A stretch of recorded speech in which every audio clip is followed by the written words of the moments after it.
Voltamos com o podcast, primeiro podcast falando sobre o protagonismo feminino, a força das mulheres, o papel das mulheres no mercado portuário e a relação que esse papel e essa força têm com a temática da prevenção ao assédio e qualquer tipo de violência que nós possamos ter.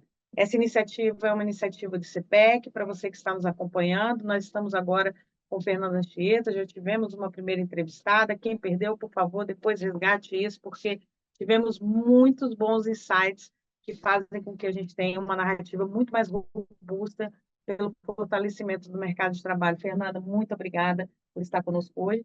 E aí eu já te chamo, já te conclamo para você se apresentar para o nosso público.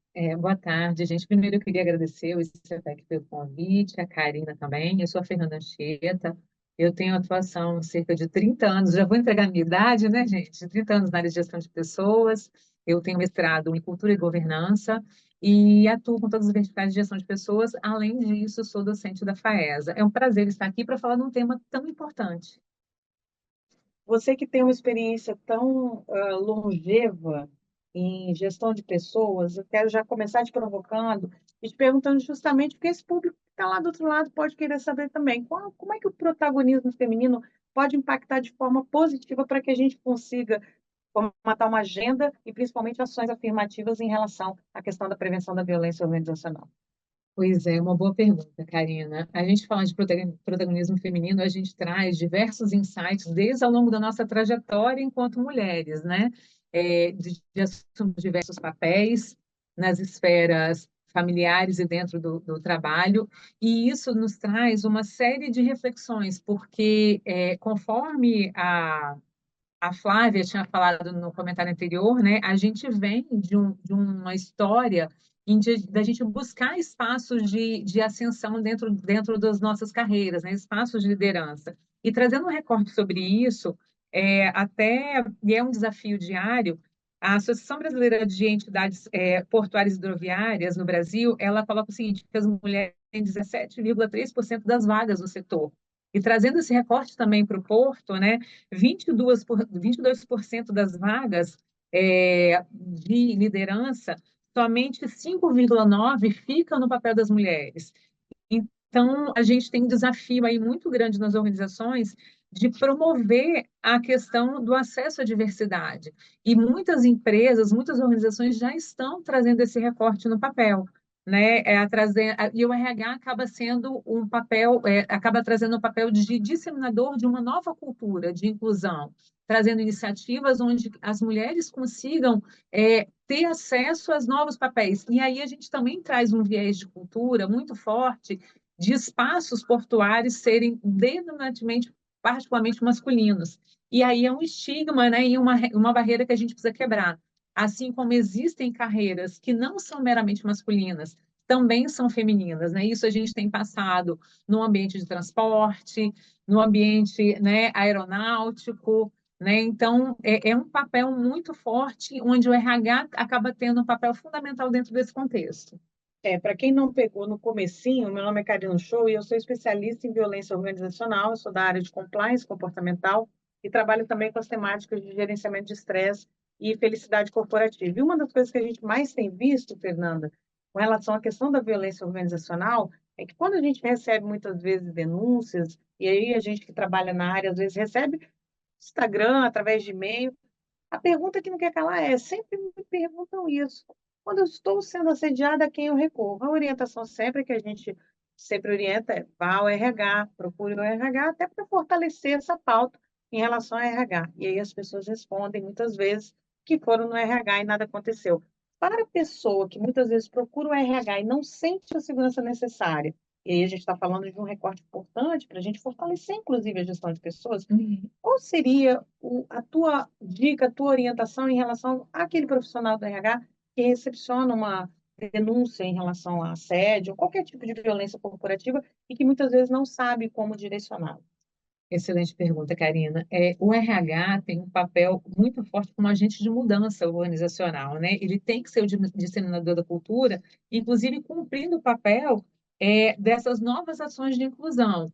Então, as pessoas que estão atuando na área de gestão de pessoas, elas têm que criar o exercício de acolher esse profissional que está se sentindo é, assediado, principalmente olhando pelo recorte da mulher, porque este é um mês importante, né? Então, a gente tem que ter esse espaço de acolhimento e escuta e tentar internamente, né, de certa forma, criar caminhos para que essa pessoa se sinta segura também e além disso, fortalecer a questão da comunicação sobre quais são os caminhos que serão percorridos após esse recebimento dessa denúncia.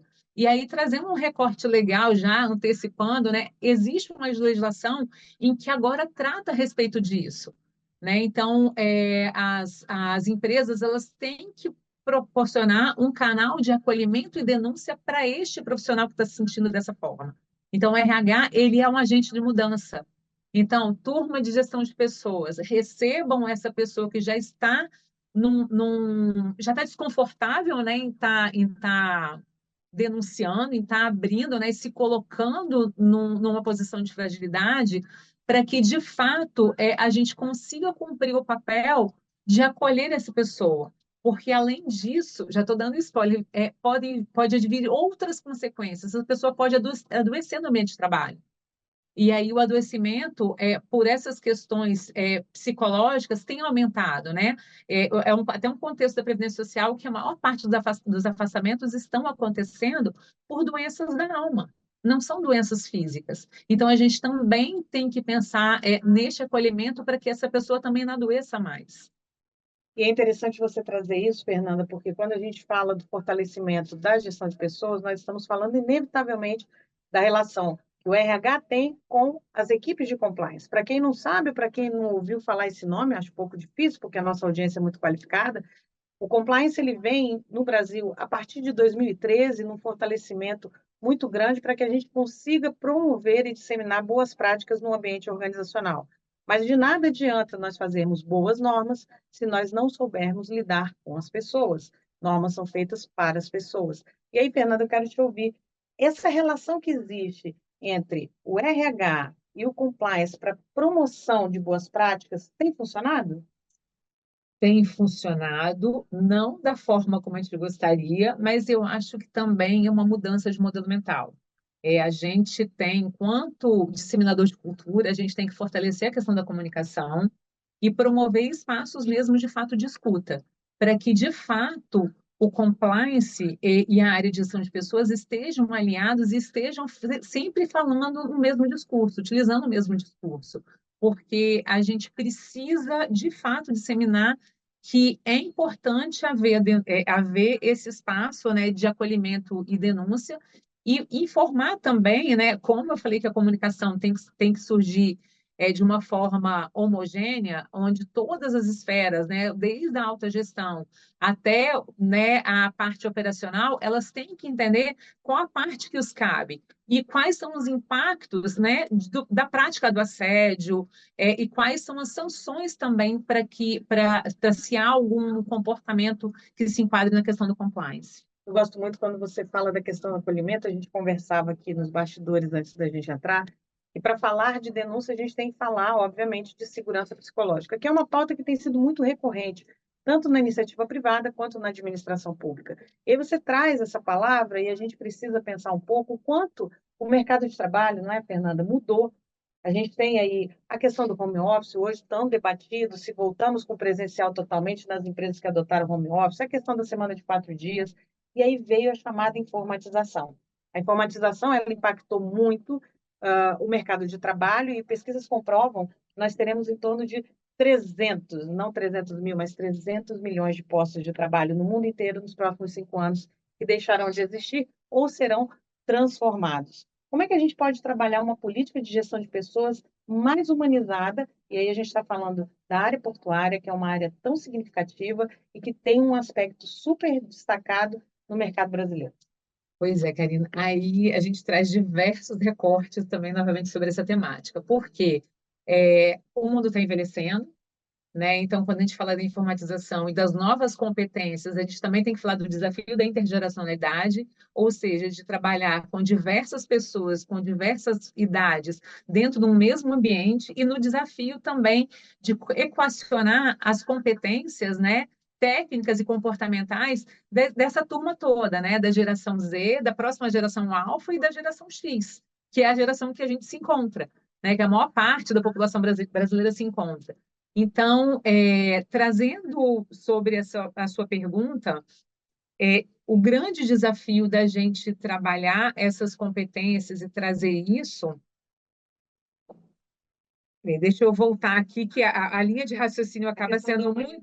Na gestão de pessoas. A questão da humanização da gestão de pessoas é a gente também disseminar quais são os caminhos que as pessoas precisam percorrer para ascender profissionalmente. Então, assim, a grande máxima que a informatização vai tirar dos empregos não, as competências serão diferentes. Então, a gente tem que proporcionar para dentro das empresas, dentro dos times, quais são as competências que serão necessárias. E aí a gente também tem que tirar o estigma de quem tem que criar, protagonizar a nossa carreira, não é a empresa, somos nós que somos protagonistas da nossa carreira. Então, a gente vive no mundo digital, onde diversos cursos, né, são ofertados de maneira gratuita. Então, eu preciso fazer minha trilha de carreira para que eu consiga também ascender dentro da organização. Ah, perfeito. E aí você traz uma pauta importante que, além da questão das human skills, ou seja, das habilidades humanas, a gente está falando das habilidades técnicas e das relações socioafetivas, ou seja, motivo pelo qual muitas pessoas são desligadas dos seus empregos, né? A gente não pode deixar de falar da pauta da saúde mental. Recentemente, a gente teve a certificação em relação às empresas que atuam e investem em políticas afirmativas na área de saúde mental, porque as pesquisas elas trazem números que são extremamente relevantes. O número de pessoas afastadas, o número de pessoas adoentadas, tanto nos órgãos oficiais, onde a gente vê o afastamento pelo INSS, como também relatos e notificações feitas dentro das empresas. Como é que você tem visto isso enquanto profissional da área de gestão de pessoas, a possibilidade de fomentar a saúde mental, sendo que há 5 ou 10 anos atrás isso era tido como um tabu? Pois é engraçado que há 5, 10 anos atrás, o modelo mental, né, da maior parte das pessoas era que isso era frescura, né? Porque a gente não falava sobre isso. E você trazer uma temática de falar sobre aquilo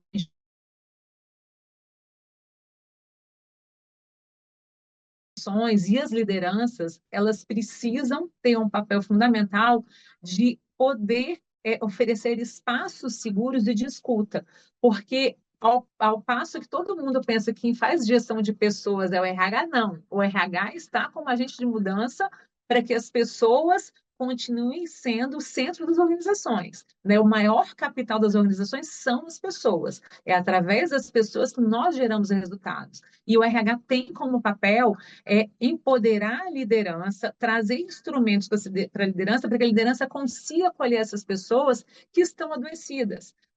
E aí a gente não pode ficar só no discurso. A gente também tem que pensar em questões práticas, ambientes de descompressão, trabalho junto com a segurança e saúde do trabalho para entender quais são as principais causas de afastamento e também trabalhar de que forma a gente pode trabalhar isso para que a gente minimize isso, trazer trabalhos de grupos de atividade física, que a gente sabe que a atividade física libera serotonina e é o hormônio do prazer, então diminui a quantidade de estresse. Então, o RH ela tem que pensar nas soluções, o RH tem que partir para a estratégia e também apoiar a liderança a que a prática seja igual ao discurso.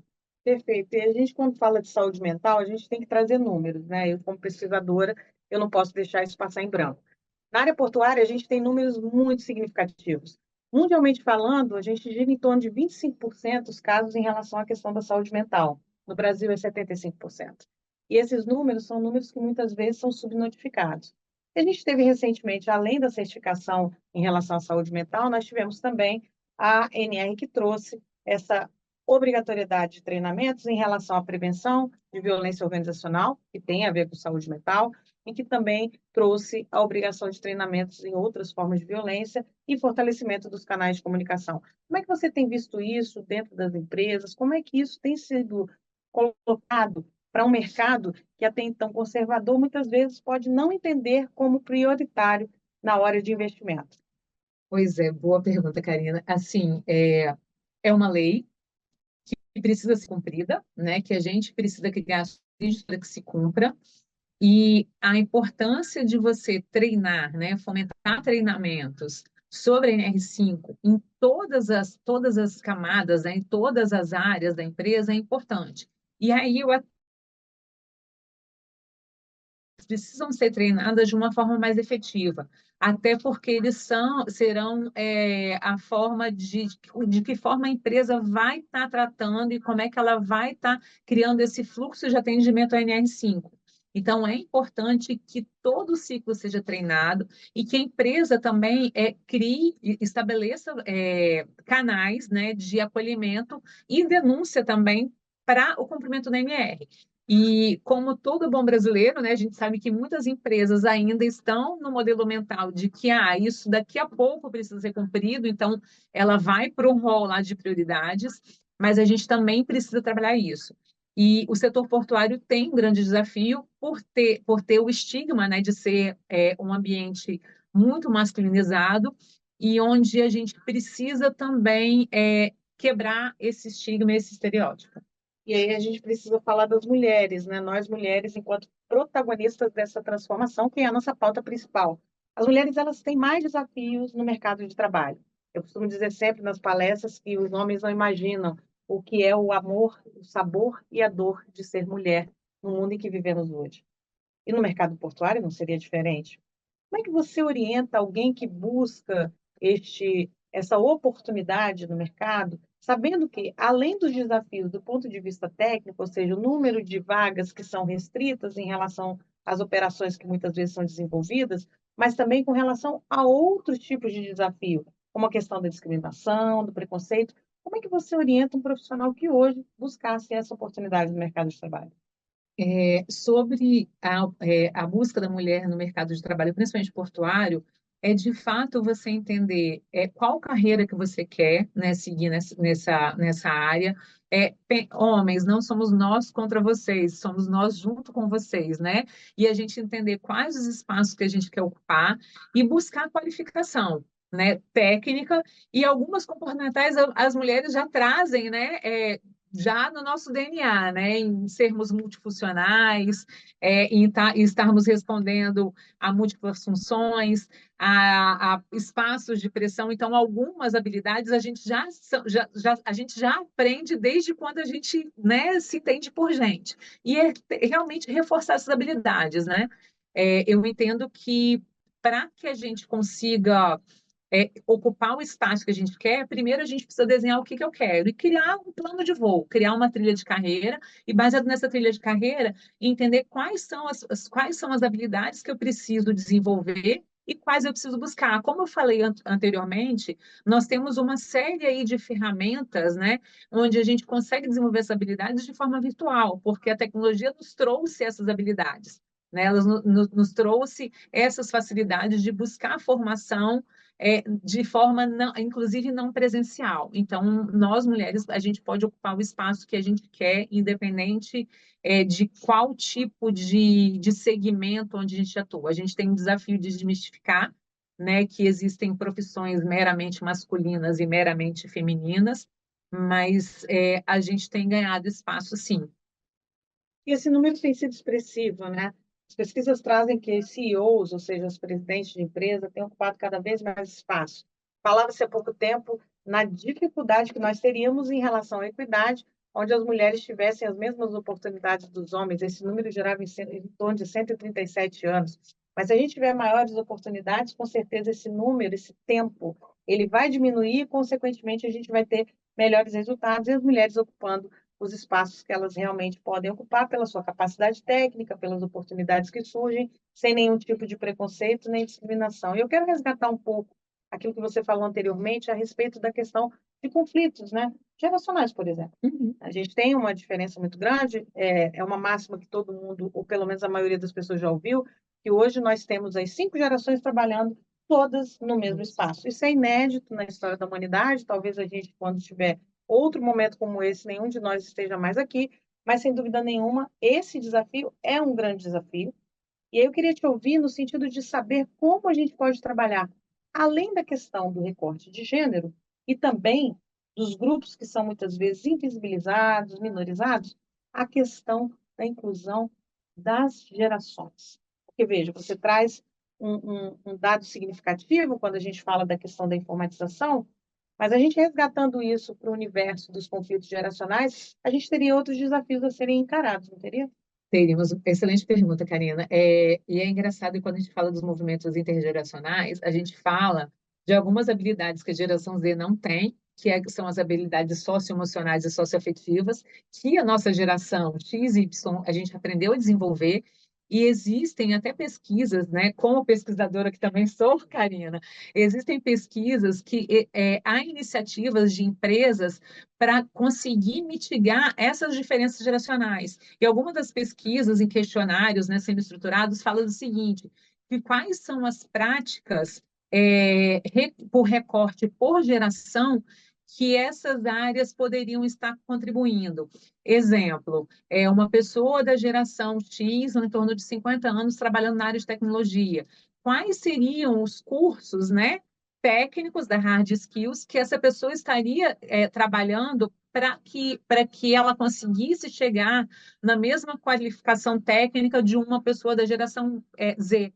E aí, ao passo do seguinte, trabalhar justamente com essa pessoa que tem pouca habilidade de trabalho em equipe, baixa tolerância à frustração, que são características, né, da geração Z, de que forma ela pode trabalhar com essa pessoa da geração X, estimular que essas pessoas estejam juntas em trabalhos presenciais, trabalhar essa pessoa da geração X como mentor dessa pessoa da geração Z.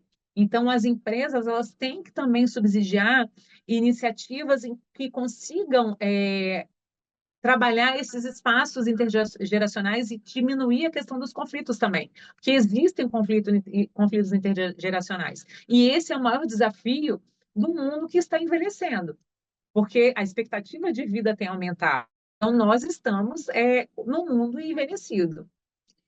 E aí, para a gente já ir encerrando, e não deixo de fazer essa pergunta, porque é importante a gente entender, mercado de trabalho hoje, a gente está tendo aí o desafio das mulheres, o desafio das gerações, e lidando com outros desafios no pós-pandemia, que a gente sabe que muita coisa mudou, né? Mas são, na tua visão, quais são os três maiores desafios que a gente tem no mercado de trabalho? E aí eu queria que você fizesse esse recorte voltado também para a nossa temática principal, que é a questão do mercado portuário. Vamos lá. Sobre a questão da empregabilidade, o Espírito Santo ele está num fenômeno, né? Uma das menores taxas de desemprego no Brasil é do Espírito Santo. Então, os desafios das empresas em estar atraindo e retendo os talentos é buscar iniciativas onde ele consiga trabalhar as vagas de uma forma mais assertiva. Então, são pequenas coisas, assim, quando vai marcar uma entrevista, seja pontual, estabeleça, de fato, os critérios que você quer para preenchimento da vaga, busque, se você tem, eu atuo no RH olhando para o olhar da estratégia, né? Então, veja como é que estão os setores, se você quer oxigenar, então busque pessoas, né, que consigam também trazer a diversidade dentro da sua organização, né? Então, o grande desafio hoje das organizações é buscar isso, trabalhar essas questões de forma que ele consiga preencher. E as empresas, inclusive na B3, né, tem inclusive lá nas ODS, agora a 18ª ODS, fala sobre as questões de inclusão. Então, vamos praticar o Pacto Mundial Global, né? Então, olhem também, se você é da área portuária, né, empresa portuária quer ser competitiva, olha as ODS, principalmente a 18ª que tá sendo lançada agora, que é sobre exatamente a questão da igualdade de gênero, trabalhar a questão da igualdade de gênero. Pergunta de US$ 1 milhão, que a gente finaliza hoje esse papo incrível com a Fernanda Tieta. Qual é a dica que você dá para aquela mulher que está buscando uma oportunidade, falou, eu quero mercado portuário, é isso que eu quero para minha vida, estou me preparando, estou fazendo uma pós-graduação. Qual é a dica que você dá para que essa mulher chegue no mercado de trabalho com o poder que nós mulheres temos? Primeira dica, mulher, acredita em você, porque a gente pode muito mais do que a nossa crença limitante nos colocava, né? E busque uma empresa sonho, né? Esteja conectado, busque saber se essa empresa sonho tem as mesmas crenças e valores que você, porque se for diferente, você não vai ficar, mesmo que você entre. E tem um plano de voo, sabe? Busque lá as empresas sonho, busque se experimentar, né? E tenha um plano de voo. Ah, eu quero me qualificar em tal, eu tenho as competências, busque os canais de recrutamento dessa empresa, pesquise na internet, a gente vive no mundo digital, pesquise também naquela posição e naquelas atribuições que fazem sentido para você, porque o nível de escolarização, inclusive das mulheres, é muito mais alto do que o dos homens. Então, as mulheres, para estar em espaços de poder e estar em espaços de liderança, a gente tem que estudar mais. E a gente já tem feito isso. Então, fica a dica aí, mulheres, preparem-se porque o mundo é nosso. E homens, juntem-se a nós porque a pauta tem que ser conjunta. Fernanda Anchieta, muito obrigada pela tua participação, obrigada pelas dicas. E quem não pegou desde o comecinho, volta, porque hoje você está aqui com a gente, podcast, falando sobre mulheres, o seu protagonismo e a questão da violência organizacional, através de questões como assédio, por exemplo. A gente vai continuar e a nossa próxima convidada daqui a pouco vai entrar no ar. A gente vai dar um pequeno intervalo e a gente já volta. Obrigado. Só um parênteses, pessoal, a gente acabou não registrando aqui. A Kátia Vasconcelos ela não pôde comparecer, teve uma questão pessoal, e a Fernanda Anchieta prontamente veio, né, uma profissional gabaritada e com experiência, inclusive, também no setor portuário. Agradecer muito a Fernanda, tá, pela presença. Eu, como ex-gestor de recursos humanos, eu fico muito satisfeito em estar oportunizando e participando desse momento tão importante. Tá bom? Pessoal, como a Karina disse, né, retornamos em 5 minutinhos. Muito obrigado a todos, tá?